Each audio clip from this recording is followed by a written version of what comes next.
So, customer states was driving and heard a popping noise coming from the driver's side front.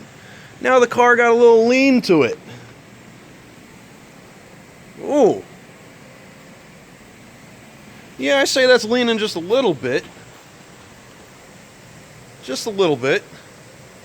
Now let's take it up top. So now that we're under the vehicle, we're looking around, we're looking at it, doing a quick inspection. Exhaust is not bad shape. We got some, well, a little more than surface rust, but here's the lean.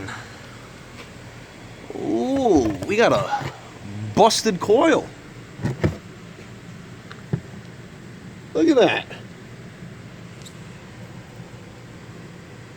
Where's the rest of it? Huh. At least the passenger side is all right.